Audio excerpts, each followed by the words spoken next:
right. Hello, everybody. Hello, welcome to Fate's Wide Wheel. I'm Sam. I'm Dennis. We're here this week to talk about Disco Inferno. Yeah. Oh, this is gonna be a fun one. I think so. We had fun with it last time around. I remember that.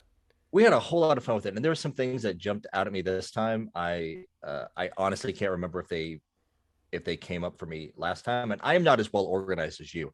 I don't have my notes from 5 years ago. It's funny you mentioned that Um, because I was literally just taking a look at them before we started. yeah, I because I kind of glanced think at them. this early. Yeah, because this early on in the project back in 2017, I was still doing just like notes by hand Hmm. because I never thought there would be a reason to To have to hang on come to them. back and Yeah. to hang on to them. But hey, before we do that, let's jump into housekeeping. Find us on the web, fateswidewheel.com. You can find us, that's our website. And then you find us on Facebook, Twitter, Instagram, TikTok. Some stuff to talk about with TikTok. But first, want to Yeah. thank our patrons and our donors always do. Dana Bias, Audra Ashley, Jill Wilson, Christopher Redmond, Rich Bork, Karen Saxon, Amy Holtkamp, and welcome aboard, Larry Trujillo. Larry, I hope I'm Trujillo. pronouncing your last name. Say that again. Trujillo. Trujillo. Trujillo. Yeah. Yeah. Trujillo. Yeah. I'm a tired dad. That's all right. That's I'm all a right. I tired hope I dad. got it right. I think Yeah. I got it right. He spelled it out Okay. for us Well. one time. He phoneticized it for us. Oh, But did yeah, he? Okay. yeah, I'm. yeah, yeah. I am so sorry, Larry. No, it's Thank you. Thank you so much. Welcome aboard. I think Larry has been following us on Twitter, like pretty much like from the beginning. yeah. So a I long would time. say he's one of our more active followers on Yeah. Twitter, and I've always appreciated him, and yeah, it's just grateful for the support, in any fashion, whether it's financial or not. But this is really cool, and thank you all for that, and I'll say the usual. If you have a little extra money, you want to throw it our way. Before you do that, reinvest in your community. Donate to a charity that means something to you. And if after that, there's still some pennies that you're scraping together and you're saying, hey, I want to give this to the guys at Fate's Wide Wheel, then by all means, hit up our Yeah. Patreon. Uh, you know, um, But if you want Fates Wide Wheel to be your community, we're here for that. We're that's here. right. We're here We for are we're for here for that. you too. So speaking of Twitter, jump back to TikTok. So Sam, you kind of lit a fire under my ass last week because I was talking about how I wasn't doing anything on TikTok. I just wasn't getting around to it because I was afraid of like because I wanted to put quality stuff out there. And you said something like, "Ah, you're like the guy who just says, oh, Yeah. one day," and that kind of got under my skin in the right ways. It got under my skin, so I started posting. We had one follower last week. You know how many followers that we have this week? Let me double check here. 200. 200. Oh, you've looked recently. You know, we have, as of now, 1,888 followers. All right, I didn't know it was that many actually. I thought maybe it was like 1,000, but that's to be hitting close to Uh, 2,000. That's impressive. That's something we, else. at the rate it's going, we will be 2,000 by the time this is in people's ears. That's incredible. Tomorrow, we're recording on Monday night. We're recording a day late because of Father's Day. So by the time this hits Tuesday, we'll have 2,000 followers. The TikTok algorithm, it is blessing us right now. Right? Sometime in the future, it doesn't. TikTok, the algorithm is so weird. I've always said that you don't have followers. TikTok has followers that they loan you, and they can take them away by changing the algorithm or permanently banning your account mysteriously, as happens with a lot of people. Yeah. Right now, we go. Now, I don't know how many new followers on TikTok translates to podcast listeners. If you Right. happen to be here, if you happen to be here because of TikTok, welcome, welcome. Yeah. Thank you. We are Sam and Dennis. We are geeking out about Quantum Leap for the second time around for the classic series, and we're gearing up for the launch of the new series this fall. That's right. Maybe we should warn you a little bit. We are both very left leaning of the political nature. We do not hold that back in our conversations when they happen when they happen to come up. If you happen to believe differently, we hope you'll stick around anyway, and hopefully we'll find some common ground over our love of Quantum Leap. Absolutely. All right. All that being said, me being long winded, shall we jump into this? Yeah, we can talk about the patriarchy and toxic masculinity. No, so Speaking of toxic masculinity, oh boy. Disco Inferno. Yeah. So, Disco Inferno. This is a fun episode. Before we jump straight in, I'll go ahead and get anyone up to date that might not know exactly what this project is about. With Quantum Leap Revisited, we're doing capsule-sized reviews of the classic series. Our mission is to rank the show on a scale of 1 to 10 based on 5 different categories: writing, directing, acting, production values, and mythology. Each category is weighted based on importance. Writing, directing, and acting are each worth 25% of the average. Production values are 15%, and mythology just 10%. Our original reviews sought to stimulate discussion and contextualize the episode based on when it was set, when it aired, and when our discussion took place. We also provided background information, our personal opinions of each episode, did a real deep dive on each one. We're proud of those reviews. They will continue to be available for listeners in our archive. Meanwhile, we wanted the opportunity to revisit the classic episodes with only our opinion of the categories above, giving listeners a compact rating of each episode of the classic series in the lead up to the revival of the new series in the fall of 2022. So see if our opinions have changed, and how this rubric might yield results that surprise all of us. So here we go with Quantum Leap Revisited, Disco Inferno. We'll kick it off with writing. Dennis, tell me about the writing. Sure.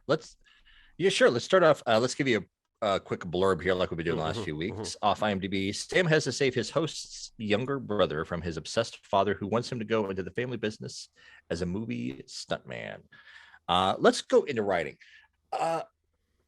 This episode was written by Paul Brown, and the last episode we saw him was Kamikaze Kid, and Yeah. we talked about on the last one, like, um, that episode touched on mostly domestic violence, but also toxic masculinity, and it touched on it in a very in a more subtle way throughout the episode, which we talked about then. And this one, it's kind of following more in that same vein, but a little bit more directly this time. Surface level doesn't seem like, but it's all about like Chris's and Chad's dad pushing Chris into the family business. And this time, like, I don't think the scene really jumped out at me before, but this watch through the scene the morning after Chris goes and plays at the bar, Yeah. and Sam goes to talk uh, to dad, like trying to find where Chris is, and that entire conversation of Chris's dad being introspective and being like, I don't know why I'm like this. My dad was like this. I'm like this. I can't seem to like get off of that track. Yeah. So yes, that I found that really interesting, and that really jumped out at me this time. And of course, I think what fans mostly focus on in this episode is the whole Tom storyline. This is where we meet. We are introduced to Tom, and Dean Stockwell's acting throughout and everything in regards to that. I posted my TikTok. I posted this morning was actually the scene where Sam remembers. Yeah. And I feel like watching it this time, it jumped out at me like from the very beginning. As soon as Sam remembers Tom at the beginning of the episode, Al knows it's coming. Right. He knows that at some point in this leap, Sam is going to remember. And in the scene that has actually happened, like the way that Dean Stockwell is just standing there, like he doesn't have a whole lot to do, like dialogue wise. Like he's just, I feel like Dean Stockwell is playing as like I know this is it. Like I know this is when it's going to, this is when he's going to remember. And I feel like we talked about this at length when we reviewed the episode originally. The last scene with Sam and Al in the kitchen, like after the day has been saved. Mm-hmm. It's just a delightfully awkward scene. Yeah. At the end. And yes, it's a little bit, this goes into acting a little bit more too, but I think overall, like the writing of it was just overall very beautiful. My only knocks to the writing that I have, I'm actually going to put in production, and I will get into that later on. But for writing, I gave it my safe 8 out of 10. Nice. I agree with so much of what you said. The nods to the transgenerational trauma and how that impacts, in particular with this family, the male lineage, and the effect that they have on one another's lives, potentially to the detriment, and that Sam is really there to help put a stop to that. The brother obviously wants other things and has other talents, but because the family is so locked in, because it's so ingrained, my father was a stuntman, his father was a stuntman, and so on and so forth. I think that the examination of that is done very, very well. And again, it was around this episode, if I remember correctly, when we really started to lean hard into the contextualization, Mhm. of the episodes. And I think just looking at it from, when it was written and when it was set, and now from our modern point of view, it still holds up really well. And I think that's a testament to Paul Brown's writing. Mhm. I think it's worth noting too that Paul Brown, of course, not only gets to write about Sam's brother, but also wrote about Sam's sister.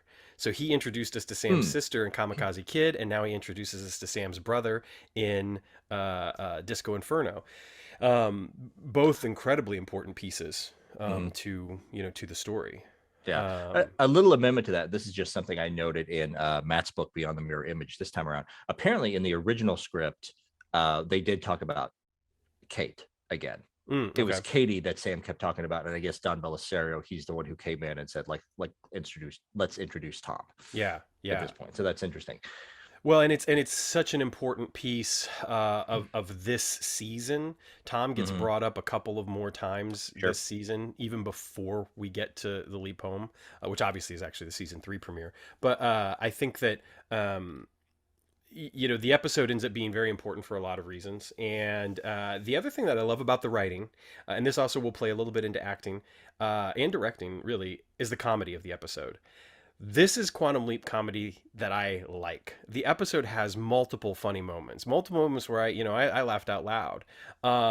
And it's not done in any sort of goofy, slapsticky, television comedy sort of way. Like, Hmm. we're an hour-long drama, but this is our comedy episode. It's done in a way that feels very natural. The characters do feel a little heightened on occasion, like Tracy, for instance. But it never takes me out of it. I never got to the point where I was just sort of like, this is so absurd. I can't take this anymore.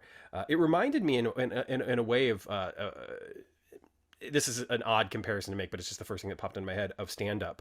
Whereas stand up, obviously an episode about comedy, has a lot of funny moments, but the episode itself is fairly a straight kind of drama. Like, there's all these sort of interpersonal relationships at play, and that's the same thing with this episode. It really is about the relationships, and yeah, I think Paul Brown does an excellent job, and I gave it an 8 out of 10 as well. Fantastic. Yeah. Next up with the acting, I'll go ahead and take this one first. I think that Sure. this is a very well acted episode. I think everyone does a great job. There's really, to me, there's no like weak link. I do think that there are moments where I sort of ask myself, is everyone in the same episode? Not because it's bad by any means, but some people are definitely sort of doing that kind of like TV acting in a way where it's, like the director, for instance. It's kind of like it's Sure. very one note, which is fine. It doesn't need to be anything more than that. I Hmm. mean, to try to make a meal out of the director would be a mistake, right? Hmm. But I think most importantly, Chris, the brother, is played very, very well. Once we get to know Ray a little bit more, there's some great stuff at Hmm. play there that I think works really well. We talked about Kelly Williams, I think, at length last time around, just because of the length of her career and the depth of her career post Quantum Leap. She was only like 19 when this was made. Um, She was, yeah. but I think as Shannon, she really adds a wonderful, just something that in some ways might have seemed unnecessary, but she becomes kind of this wonderful fulcrum for Chris and for Chris and Sam's relationship. And I think that it's really that goes to the writing as well, but she plays the character well. So I gave the acting an 8 as well. I felt like it deserved that it met what the script let out Sure. for it. So I felt like I kind of wanted to give them the same score. That's the same. I gave it the same, and I've said this before in previous episodes. Like everybody in this episode understood the assignment of like what Hmm. kind of episode they were in. Like even the director, like he is one note, but sometimes in the real world, Yeah. you run into one note people, Yeah, you do. And they're and directors. No, I'm kidding. then they're and we worked with them. Um so yeah, and this goes back to writing for a little bit. Like Kelly Williams's character Shannon, like she exists for no other reason other than to be the fulcrum, to be this highlight of difference between Chad and Chris, and how Yeah. like the normal girl always goes for Chad, but she's a different kind of girl, so she goes for Chris. Right. And we're And reminded multiple times of all the women that have gone for Chad. we are, yes, and I think that speaks to like the comedy that I assume that Yes. like that you are referencing in the episode. Yes. Yeah, because of course Sam doesn't remember any of this, Any and of it just that. creates it. Yeah, it creates some some funny moments. That's what I mean, especially like the very first one that he runs into at the table, Yeah. when he meets Tracy, and I'm sorry, I'm Right. blanking on your name. You didn't blank on me last night. Yes, that was, Yeah. yeah. And I love how Um, Tracy is kind of unflappable. Like Tracy's she, just like yeah, because she's I, like in a way she gets him. You know what I mean? mhm, It's like oh I get you. Like yeah. Well, even yeah. like when she puts the mood ring on, she's like, "Ooh, it's turned black." Like you Right. feel cornered, harassed, and like you think she would get it, but nope. She's like, "Hey, call me. Right. I'll call me. I'll turn that around for you." Um, But they end up having a fun relationship. they do. Yeah. It's they. I forget. I forgot that she shows up again later at the bar. Yeah. And if I want to jump back to writing for a second, something I forgot to mention, we were talking about it there. Like the one thing I would ding the episode for is like individually, I love all the scenes and I love the overall story arc, and I love this is the first like major action piece in a Quantum Leap episode, really. Yeah. I mean, With there's with stuff like in going play into against Seymour, but the I but no, mean, I'm agreeing with you. I I just mean, think that I think the yeah, only other time we've come close is played against Seymour. yeah. Or I would say like the test flight in Genesis, but even that is a lot of stock footage. Right, right. But anyway, it's weird how they get to Chris doing the stunt.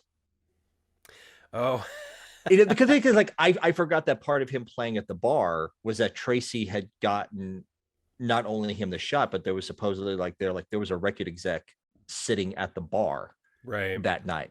So like in hindsight, the only thing that I would see like doing differently is like it's not just his dad's rejection of him, but like what if like the record exec just like walked out and showing no interest? Sure. What if there was like an extra dig to be like, oh no, like this is not your career. Yeah. Go back to doing stunt work. But anyway, like that's the only thing I would ding, and that's back on writing. But yeah, as far as acting goes, yeah, everything that you said, Yeah. 8 out of 10. And I think I want to touch on because I didn't really talk about this much during the writing or the directing, but the moments between Sam and Al. I mean, you're absolutely right. Are of course perfect, and I think they're a wonderful complement to what we got in Honeymoon Express, because Honeymoon Express was so much about their relationship, and now we see Sam leaning on Al in a way that he hasn't done a whole lot prior to this. There have certainly been moments, obviously, especially in Genesis, but their relationship at times had been, they'd either been the team, working to figure everything out and get Sam to save the day, and or at times downright confrontational. I mean, you look at like Starcross, like there are moments when they get pretty confrontational with one another, and Al is clearly always there to support him. He's his friend, and there's just some wonderful moments between the two of them. And again, Sam is really leaning on Al a lot, and I think the wonderful thing is that this is one of those first moments where we really get reminded of how much Sam wants to go home. And the fun thing here is Mm-hmm. that the play between what is home to Sam, he has that line about go back, and Sure. Al's like, you mean, Forward.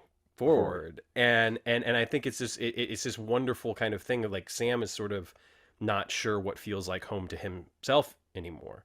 Hmm. There's some wonderful moments that Scott has where he plays this kind of like this fear and this neediness that I feel Hmm. like you wouldn't get from a lot of like prime time heroes, especially in like 1989, 1990. Sure. You know, the emotion, the heart on the sleeve sort of stuff that I think comes to define the character in a lot of ways, while still being, you know, a man of action. I mean, especially in the final Hmm. scene, you know, when he saves Chris Oh, sure. and some Yeah. stuff. But I, you know, the moment of the reveal where he remembers Tom, which I think is written so perfectly. I love the, Hmm. you know, he's like just so frustrated and he's having such a hard time and he's like, you know, this is what happened with my brother and blah blah blah, and then all of a sudden it was too late because and you know it's just it's really just wonderfully written, wonderfully Sure. played. Um, so I really appreciated so much of what our two principals did throughout the episode, and I agree with everything that you said about Dean, you know, in particular with just kind of the matter of factness of, you know, Tom was killed in Vietnam, you know, Hmm. and of course his heart's breaking for his friend, you know. He again he does that wonderful thing that Dean does quite a bit throughout this series where he's able to kind of underplay moments and it really sells the Yeah. impact of it even more. Hmm. And then at the end, of course, when he brings the photograph and he has that line about like, "What are you talking about? You got me," you know, when Sam feels like he doesn't have any friends, Yeah. and it's great because you can even tell as Al is saying it, there's this kind of like I know I'm not good enough right now because I'm Sure. not really here with you. Like Yeah. it's not that he's questioning the relationship with Sam. It's that he's understanding the limitations that the situation have put on them Sure. and how much of a friend he can actually be. Um, so yeah, I just kind of wanted to highlight that Hmm. a little bit because I do think that they're continuing this streak of just absolutely wonderful interplay. That I Hmm. mean, even you know, you look back at like Play It Again Seymour, and then you jump to Honeymoon Express, and then you jump to Disco Inferno. There's really this kind of nice odd trilogy of episodes that Hmm. highlight the nature of their relationship and the importance of their relationship to Sam's mission slash plight. You start Sure. to understand that this isn't fun and games. You know, this is Hmm. there's an emotional heft to all of this that I don't think we're always seeing prior. That it is more just Absolutely. kind of like about what's my mission? What do I have to do? Okay, I'm gonna go do it. You Sure. know, and it's like there's a man behind all this. Hmm. I mean, this is where I mean, like, what people love about this series, and I think what people have a lot of fear about the new series is like Sam or Scott Bakula and Dean Stockwell, like they really had a magic like Yeah, together, like their chemistry together. And it's like, you know, like you said, like this trilogy of episodes like really highlights that right yeah. there. Um, so yeah, Yeah. yeah. All right, so directing. Directing, I think directing is it's solid. It's exactly what it needs to be. Again, like you said earlier, he got the assignment. Mm-hmm. I think that there's some you know there's some scenes that are just done very very well. You can tell you know due to the editing and some of the choices that are made directorially that you know scenes are given the chance to breathe and kind of play out. There's just some you know some nice kind of long takes. You know, we're not seeing a bunch of like, you know, here's a medium, here's a close up, here's a, you know, where they're trying to work some sort of magic in the editing room, which gives the actors a chance to breathe, which lets the script kind of just sit there Mm-hmm. and land on us as an audience. I think they handle, you know, given the, which, you know, I mean, production value wise, we'll talk about in a second, but like they handle kind of the limitations, I think, of being this weekly television series while trying to shoot some of these, you know, stunts and some of the other stuff. I Sure. feel like very well, you know, and again, they're given the advantage, of course, that it's like, well, the wonderful thing is this is supposed to be a Hollywood backlot, and guess what? We're on a Hollywood backlot, Yeah. you know. Mm-hmm. So a lot of that works very well, almost eerily well. I mean, the first, you know, stunt with Sam getting shot and everything. When we come back and see him after the credits, it's like he's all bloody and Mm-hmm. it's Yeah. yeah, it looks pretty gruesome, but. Yeah, I think it's done. Like I said, I think it's done really, really well. And any other kind of critiques and comments I might have to make are more production value stuff. So I continued the streak and I gave this an 8. You know, same thing. Same thing. Yeah. 8 out of 10. And yeah, I don't know if I have anything of value to add other than what you said right there. Like I said, like the director understood the Gilbert Shilton understood the assignment like pretty straightforward, and like you said, like when you're doing TV on a budget, I thought, especially consider like this is his first like major action piece, like big fire rescue. Um, Right. it aside from the one hologram effect, it looked pretty good Right. overall.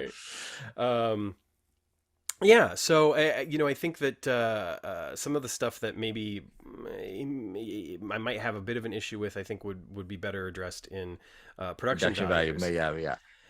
Um, go. Yeah. You take this one first. Oh, for sure. This is the one that I'm gonna ding it on. And this is why. Um, there are so many incongruities in this episode, and not I can never pronounce the word right. Anachronisms and Anachronisms. Yeah. anachronisms. There's so many anachronisms in this episode, especially like just revolving around the scene where they sit and watch Saturday Night Live. And I think we talked about this at great length when we reviewed it Yeah. originally. Saturday Night Live in 1976, it was his first season. It was not called Saturday Night Live. It was called NBC Saturday Night. Wasn't called Saturday Night Live until the next season. Bill Murray and Chevy Chase never appeared in an episode together. And it's things such as that. And the reason that I ding it is like, if this episode were made in 2022, Right. and they made those mistakes, I would be more forgiving of it. Yeah. But it was made in 1989, just 13 years after. And I was thinking about it, like, I don't follow Saturday Night Live close enough to know like who was a cast member like this year, this year, and this year, and this year. But like, just imagine like just going back to like 2009 and covering like anything of like SNL then, and like committing the crime of putting two cast members together in an episode that were never actually on the show together. Yeah. You know what I mean? Um, Things like that. Earthquake had already been out for 2 years Right. in 1976. I love that. I love that entire sequence around Oh, that. I love how they weaved in, the actual footage right. from the movie. But Earthquake had already been out a couple years by that point in reality. This just reminds me that you can just write all of this off, any of this off right here. The first time Oswald killed Jackie too. Right.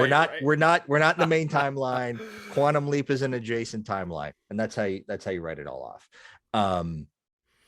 It was for all of those reasons I dinged. You danged to ding it. I danked it. I danked to dink it. Yes, I gave this one. I gave production 6 out of 10. Nice. Okay. Yeah, I mean, I agree with everything that you said about some of the anachronisms and, the use of the stock footage in some instances. I feel like it's, the earthquake stuff, it's not as seamless as it could be. And part of that is we've talked about this before, is that no one expected us to be watching this show on repeat. Nobody expected us to be streaming it. Yeah. No one expected to release a season box set or anything like that. So Yeah. I think in some instances you kind of almost want to give it a pass. And yet, as I talked about with like the star-crossed, driving scene, it's like Sure. some things are just a little like, come on, like Yeah. do just a little better for me. But I mean, all that said, I think a lot of it holds up really, really well. I think that the final set piece with the explosion and the fire actually is done very well. It looks good. Yeah, there's I think the costumes obviously look great. Jean-Pierre is going to do a great job. We know that. The polyester suit. The polyester suit. Oh God, Al. Yeah. Whew, with his This is the man rare bag. Kurtz in the episode where Al wears that thing. Al wears that suit in a couple scenes. Then he wears a different suit. Yeah. And then he wears the suit again for the fire. For the end, yeah. And I have to think that had to be like a production thing of like the white suit was the best thing that looked best with the hologram effect. That's a great point. That's a shooting really it. great point. Because I don't think ever where we see an outfit that Al wears, he changes and then he comes back to wearing the outfit again. Right. Later in the episode. We definitely see times, I think we talked about this in Honeymoon Express, where he's wearing the same outfit on multiple occasions and you're kind of like, but why is he wearing the same outfit? Because usually we're used to like some costume changes and it's like, for sure, how much time has passed for him? Or yeah. But yeah. That's actually a really good note. So yeah, I mean, overall, because I don't mind giving things sevens. I gave it a seven. It just was Sure. kind of like, all right, fine. I'm not gonna give it an eight, but I'll give it a seven. Um, uh, yeah, I mean, again, there's not a lot to dislike about it. It looks good. It holds up well. The anachronisms aside, they're not the thing is like, unless you are, I think, a buff on any one of these particular topics, like whether it's SNL, which more people know a lot about SNL than they know about some of these other things I'm going to mention, or that like the Village People 8 track didn't come out until 77. All of You that. don't know Yeah. about Earthquake. Like, some of that stuff I feel like would slip under the radar to most viewers. It's not like offensive, like, holy crap, this is clearly wrong. The Ford thing, when Ford falling, like, that didn't happen on April 4th, 1976. So there's like a lot Sure. of stuff, but for story purposes, it all works. So whatever. But yeah, a seven gets a seven. Yeah. Here's an interesting one. And maybe it won't be. Maybe you and I'll both be in complete agreement, and it'll just kind of be like, yeah, this is where it should be because this is what it does. And it's mythology. So Sure. mythology, I gave a nine. I wasn't going to give it a 10, like I gave Honeymoon Express, because I feel like there are a few more things that Honeymoon Express did to add to the overall texture of the series that Disco Inferno doesn't quite do. That said, I think giving it a 9, I'm very comfortable with, because it introduces an element that is so important to the rest of this season and the very beginning of season 3. I think it plays into the importance of Sam, looking for home, of Sam's ties to his family, and how incredibly important those are to him. And I think that that will be revisited in future episodes. Not just the big ones. I think a lot of people, when they think of Sam's family and they think of his background and his own kind of emotional turmoil over being lost in time, they immediately jump to Leap Home Part 1 and Part 2, which is valid. But there's so many more episodes where we get Mhm. scenes of that. Animal Frat, for instance, is an episode coming up where it's so incredibly important. And that's an easy episode almost to write off at times, which I think is an underrated episode, but we'll get there. So for me, I felt like 9, the introduction of Tom, Sam's relationship with Tom being established, the final scene between he and Al, where Mhm. he has the lines about wanting to go home, go back, go for whatever the case may be. And I think it's so important to the character of Sam specifically. Mhm. And these elements will be followed up on that. I felt like it deserved a 9. 9. I gave it a 9 out of 10, and I didn't give it a 10 because it's not MIA, the Leap Home Part 1 or the Leap Home Part 2. Like, to me, like, those are the 10. Those are the 10 Yeah, episodes for mythology. And if you don't meet those, the best you're going to get is a 9. sure. Uh, everything that you just said, obviously, this last watch through, another thing jumped out at me. Is like, it was more of a subtle thing. It's like, between this episode and a Honeymoon Express, to add to the mythology, we've kind of it's been very subtly uh, put out there that the project has kind of given up on retrieving Sam. Right. And They had to reboot Ziggy. They had, like, all these little things that, all of that, yeah. sure. Between um the last scene between Sam and Al, and Sam saying like, hey, maybe this time I'll get all the way back and whatever, like, there's no like, hey, what are you doing? Like, are you working on it? Right. Like, are you do you have like the scientists that I let out into the desert? Do you have those working on it? Between that and the thing in Honeymoon Express, where in the first scene, when the senators and Al discuss the belief that Sam and Al's belief that God has taken control of Project Yeah. Quantum Leap. Between those two things, like, have they accepted that retrieving Sam is kind of Out of their hands. out of their hands, and it's just a matter of like when God or time or fate or whatever decides to leap him home? Right. I think you're right on the money with that, and I think that it is an interesting thing. I'm glad you brought it up, because it does seem as though, um, yeah, it's up to fate. It's not in their power to bring Sam back, and they've accepted that. Whether Sam has fully accepted that or not, I don't think that's something we ever get a clear picture on. Mm-hmm. But I do think that, yeah, it's clear that the project has kind of said, okay, we're along for the ride. Let's see what happens. And for all we know, that's one of those sort of off camera, you know, conversations that took place between Al and Sam that we never saw, where Sure. it's just like whenever they decided that God was in charge, they kind of came to the agreement that it's like, I guess I got to keep doing this until he or she decides it's time to send me home. Hmm. Um, so I think that that is an interesting aspect. We also get mentioned in Project Starbright. We get the mention, of course, Al being an astronaut. There's a lot of other stuff Oh even God, yeah. besides that. Um, And that's what I find interesting is like jumping out of me at this time. I cannot believe you cannot take Al's comments about his life at face value. When he right. talks about like this was like the highlight of his life, it cannot be. Al Calavici was on the rebound at this point in Hmm. his life because if I remember like all the timeline correctly, he just got repatriated in like 1975, Yeah, like really 75 is when he back in came back society home. in 1975. So he is still reeling from losing Beth and just like the entire experience I mean, of he'd been being a a P POW for like 6 yeah, being a years. POW for like 6 years. It's yes, Al Calavici is on the rebound at this point in his Right? life. Yeah. I Yeah. don't buy I don't buy any of this. This was the Right. highlight of He my was life. I had space behind me, Starbright ahead of me. No, yeah, no. Starbright, you're going to be banging on a vending machine drunk, Yeah, So right. yeah, Exactly. Exactly. And he's trying to make up for something with his man bag and polyester suit and all that sort of stuff. His tight pants. Um, yeah, I think you're absolutely right about all that, and in a way, it's too bad that with all of the information that we're given about Al, and how he has to basically be a jack of all trades to fit the situation, um, we're never given as clear of a picture, really, of some of the stuff that he was doing, especially post Vietnam, pre meeting Sam. As we are given kind of more of a good timeline of Sam's life, we get a good idea of what Al's youth was like. We get a good idea of like what his life was like pretty much up until he entered the Naval Academy. We get a decent picture of what it was like, on his way to Vietnam. We get a decent idea of pretty much what it was like all the way up until he was a POW. But there's some lost years there for Al Calavici that we never really touch on. Yeah, he's an astronaut. He was in space. Through this episode, we know he liked disco and women, but we already knew the latter part of that.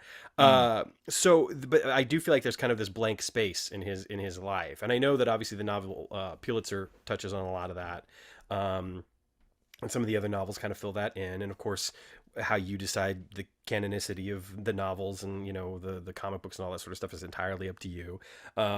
But for what it's worth, that's kind of what we have. So it is interesting to me that, due to the nature of the show and them not necessarily having all of this all planned out in advance with a full bio of Al Calavici written before they ever aired the first episode, there is a lot of stuff that kind of like comes up that leaves you sort of scratching your head and wondering like, well, how would that be possible? I can never understand how where MIT fits into this for Al. Yeah. And to me, it's like my head canon: first season Al, second season Al, two different Als. Sam changed something. Sam changed something in history. We have two different Als, and if Al is a jack of all trades, it's because like he has had many timelines, many different lives. Right.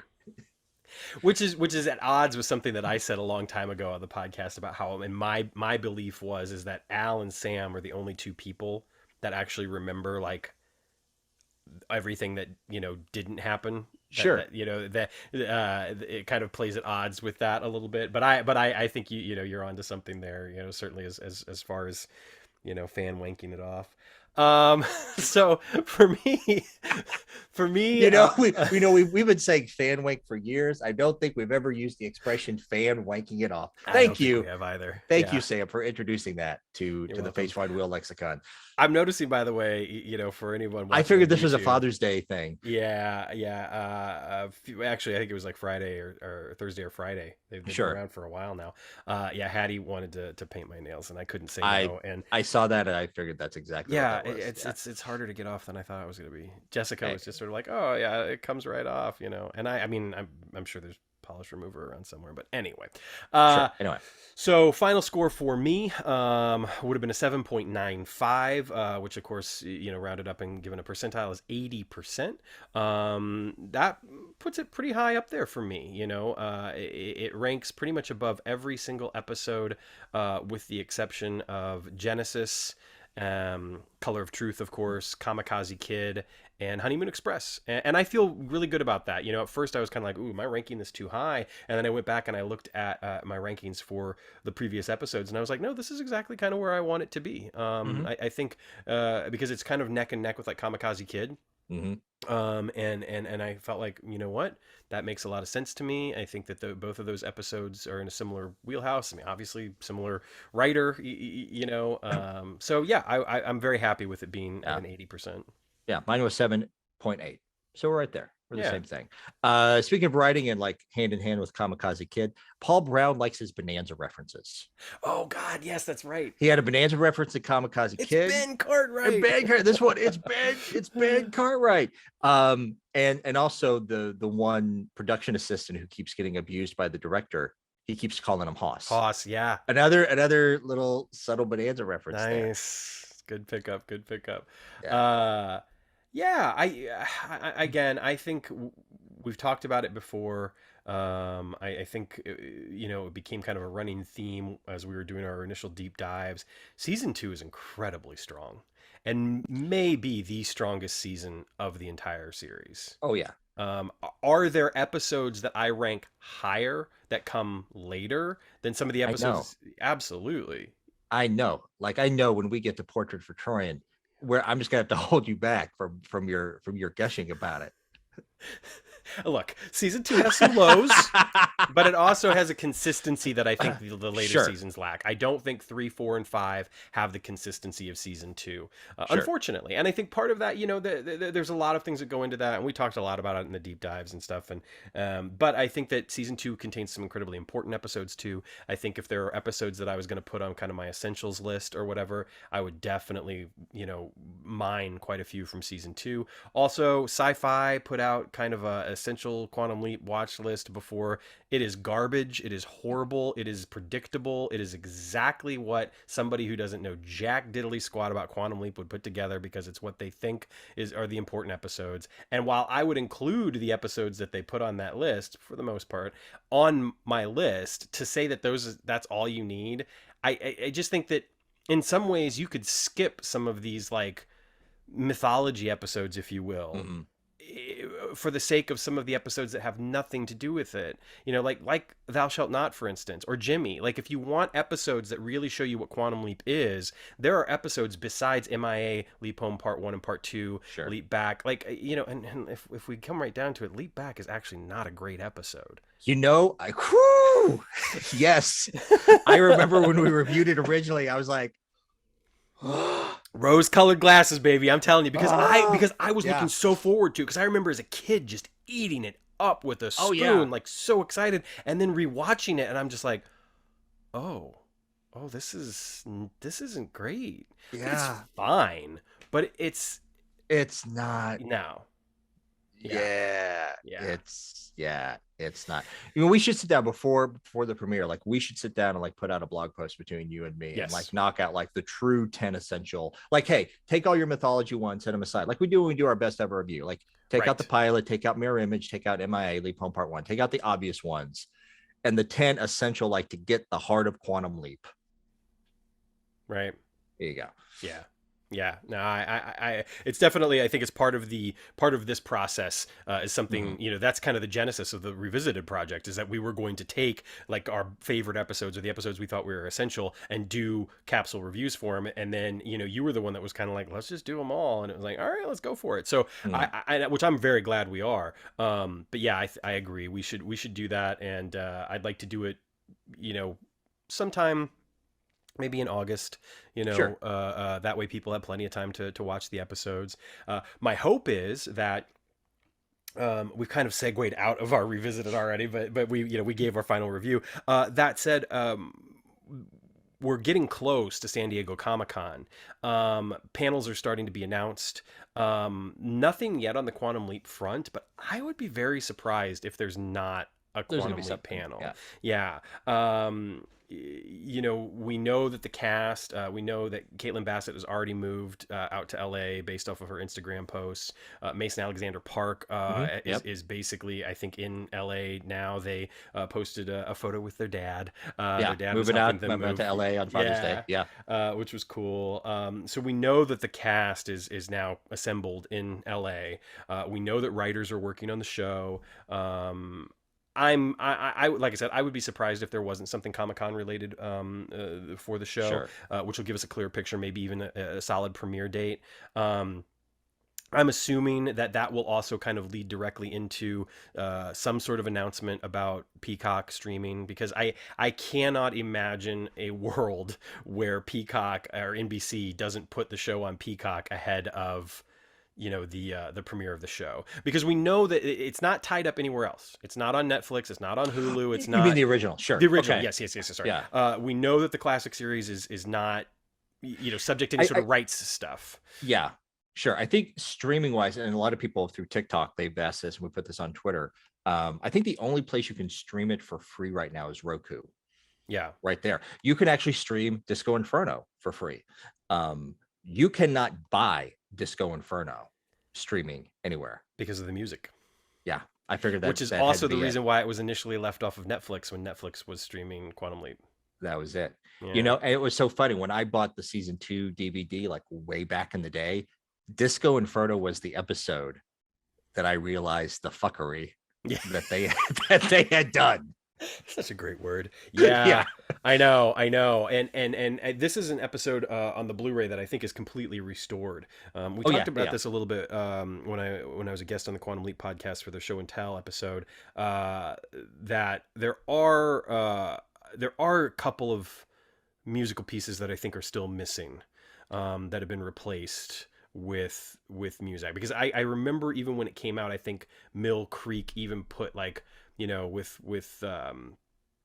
A there was like a disclaimer on there. disclaimer. It was Yeah. like almost all music has been restored, something like that. And Yeah. I believe Yeah. if you go to Blu-ray.com and you go to the forums for the Quantum Leap Blu-ray, there is some kind soul out there that has actually listed like the 2 episodes that might still be affected by it. Interesting. But I don't think, but they're not big pieces of music. It's not Georgia. You know what I mean? It's not like it's not like anything Sure. that people would be like, how dare you? It's not anything from Good Morning Peoria. It's not, you know what I mean? Like they got Yeah. got the essential stuff. It's not anything from Disco Inferno. So,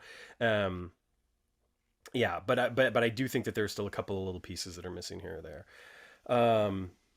So yeah, I mean, I'm looking forward to some more news. It's been a little quiet. Mhm. You know, there's not been I a mean, whole as ton. intensive as the show is, like they have to start shooting really soon for a fall premiere. You would think. Yeah, I mean, maybe yes. It depends. I guess it depends, right? You know, it depends on how much they're leaning into special effects and how much is going to just be kind of, you know, Yeah. more, you Yeah. know, just reality based or whatever.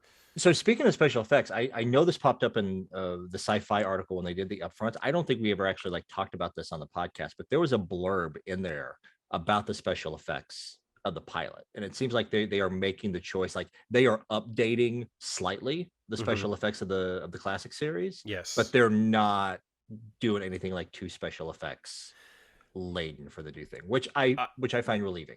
Yeah, I heard. I cannot remember where I heard this now, and it, you know, it may turn out to not be true. But I remember reading somewhere, some point, that like the leap out effect, for instance, is very similar, but a little bit, you know, kind of upgraded. You know, Sure, it's not. It's obviously it's not what they used, but it's a similar kind of effect, sure. to the original. So we'll see. We'll see. Yeah, Again, I think we'll know more in a month or so. yeah. And I would say that you're probably right, but that they'll probably start shooting sometime in August. Mhm. I can't imagine it being much after that, and I'm sure by then we'll be getting, you know, lots of stuff kind of coming out at us. Hopefully, we'll see. Yeah, Um, sure. yeah, Should we maybe the slide in? Observer will be keyed into some things, since Yeah, they are based maybe. in Los Angeles. Yeah, You that know, would they be couldn't give nice. us a whole lot when it was up in Vancouver, but now that it's going to Yeah, be in LA. Throw us some stuff, Observer. Throw us some Yeah. stuff. Anyway, so let's move on. We only have one piece of listener mail this week. It's from Jill Wilson. And she's jumping back talking about Sam sleeping with Dixie, because I think that came up in our last Yes. episode, like our debate over that. She said, I like the way they played out the scene to where the viewer decided if they slept together or not. I was always under the impression he did not until you pointed out her affectionate greeting the next day.